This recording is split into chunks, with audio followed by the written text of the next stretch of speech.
Hello les plantes addicts, alors aujourd'hui on se retrouve avec cette magnifique anthurium qui est l'anthurium crystallinum dark qui fait pipi sur la table. On va voir aujourd'hui comment diviser pour avoir deux pieds. Donc on va avoir le pied principal et un pied où il n'y aura pas de feuilles, mais il fera le nécessaire par la suite. Donc déjà je vais aller les goûter, ça évitera qu'ils me fassent pipi partout au fur et à mesure. Voilà, donc on va commencer déjà par le dépoter pour avoir accès au système racinaire et au tronc. Vous voyez, au niveau système racinaire, il est quand même pas mal, hein.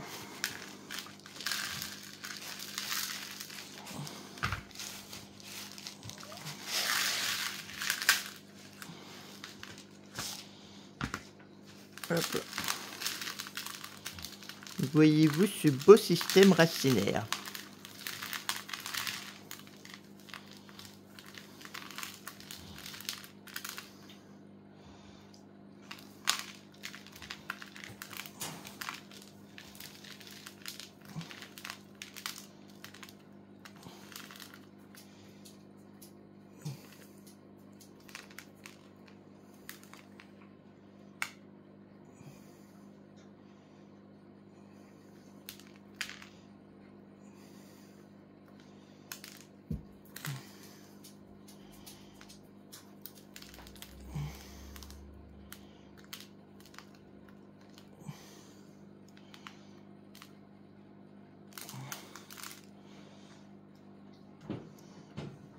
Voilà, donc là, vu qu'il a une bonne longueur de tronc,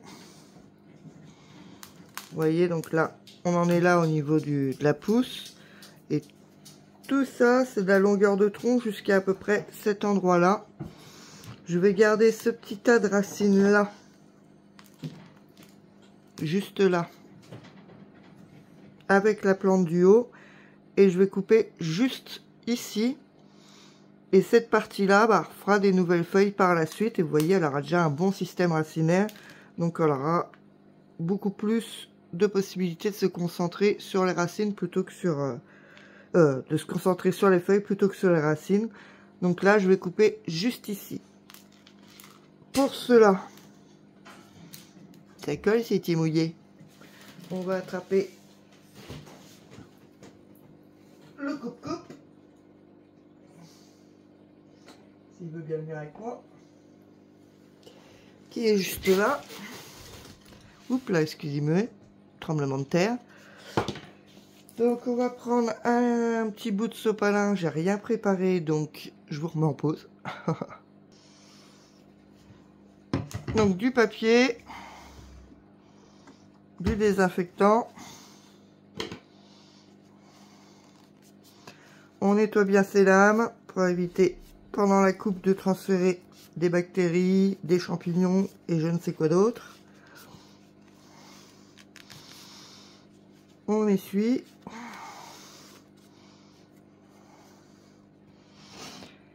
Et on est prêt. Alors, comme j'avais dit, on va garder cette partie-là avec la plante du haut. Et on va couper juste en dessous. Donc juste ici. Donc, vous voyez, il y a des petits nœuds là. Je sais pas si vous allez bien voir, juste au-dessus de mon doigt. Et là, ça repartira pour faire des feuilles à partir de là. Donc on va essayer de couper juste au-dessus. Et voilà. Donc à partir de là, vous voyez que j'ai gardé un bon système racinaire pour la plante du dessus, avec une nouvelle feuille qui est en cours, qu'on va remettre dans un pot. Et cette partie-là que je vais remettre dans ce pot-là, vu que le pot lui correspond bien au niveau taille de racines, etc. Et les petites racines qui sont... Ça arrive, hein. Et donc on va remettre cette partie-là ici, qui refera des feuilles par la suite. On y va, je prends mon petit truc à planter. Ce que je vais faire avant, par contre, que je fais maintenant, Alors ça c'est pour éviter que le pont il se fasse trop la malle à l'extérieur du pot, on le remet. Et je vais mettre, maintenant que j'en ai, un petit peu de charbon actif dans le fond.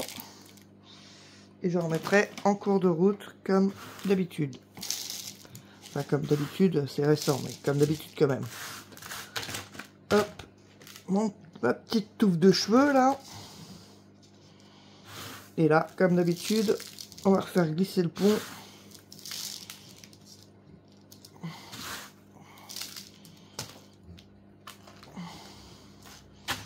Entre la chevelure. Ça ressemble à une sacrée touffe de cheveux mal peignée.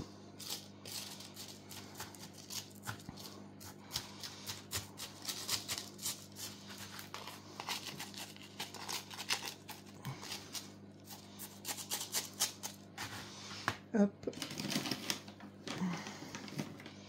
Je vais mettre quelques petits charbons actifs en cours de route.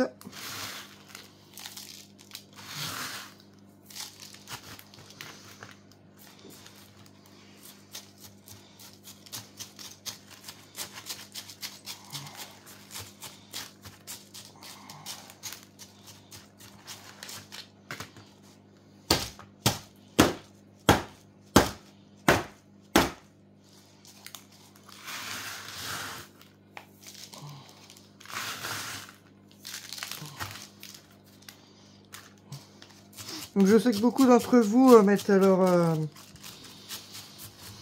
anthuriums en sphaigne principalement.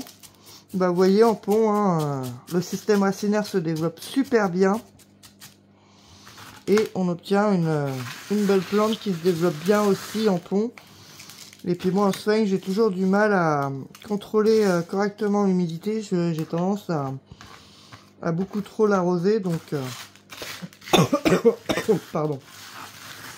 Et de toute manière, pour, on va dire, élever mes plantes, je préfère le pont, c'est plus simple.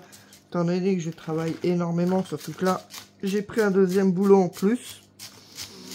Donc, je travaille quasiment toutes les nuits, sur 12 heures. Donc, le pont, c'est bien pratique quand même pour pas avoir à gérer tous les jours et contrôler tous les jours l'humidité des trucs. Donc voilà pour celui-là qui est rempoté dans son pot d'origine. Je vais lui remettre un petit peu de charbon actif dessus. Hop, hop, hop. Je vais quand même aller rincer le pont parce que comme vous le savez ou vous ne le savez pas, je vais vous le dire. Le pont, il y a toujours un dépôt qui se fait là, des poussières, des saletés, etc. Donc quand on ressort et puis qu'on remet dedans, on en remet un peu partout. Donc je vais quand même le rincer, le faire égoutter. Et puis il n'y aura plus qu'à attendre que madame se redéveloppe. Je reviens, je vais aller chercher un pot pour le pied principal. À tout de suite. Voilà, donc j'ai été chercher mon petit gobelet pour mon pied principal. Pareil, je mets du charbon actif dans le fond. Bravo moi, j'en ai mis partout, comme d'habitude. Hop. Alors, en potage, vous avez l'habitude, hein. On y a tout le droit à ça. Tac.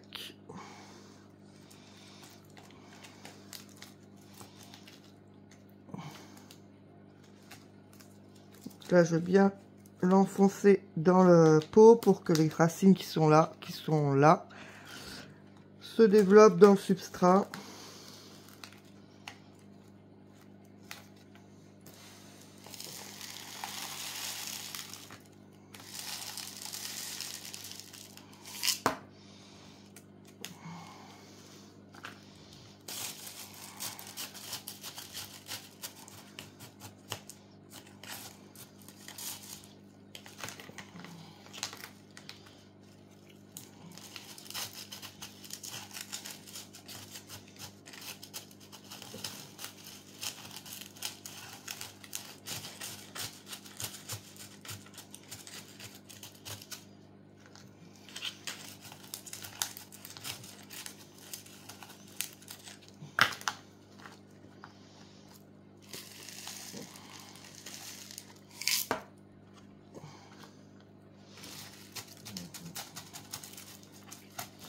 Si vous avez des questions, vous n'hésitez pas en commentaire. Je suis en train de m'endormir là en faisant mon truc. Vous n'hésitez pas en commentaire, mais je pense que la vidéo est assez claire étant donné que je vous montre en direct. Vous voyez que la feuille là, mais bon, le rempotage tout le monde sait faire hein, maintenant. Et comme d'habitude, vous voyez principalement la grosse feuille. Je suis désolée, c'est pas pratique. Hein.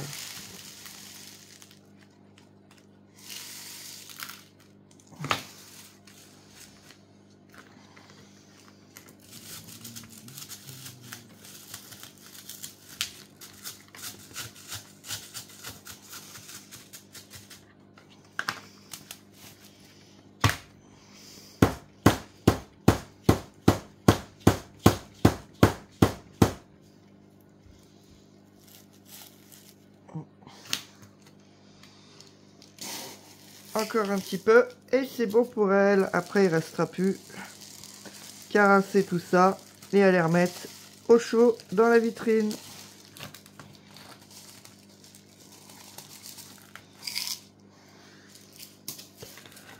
Donc voilà pour cette belle demoiselle. Je lui remets un petit peu de charbon actif sur le dessus.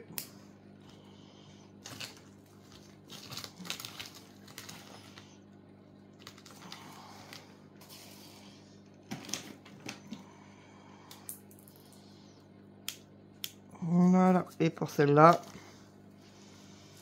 c'est parfait.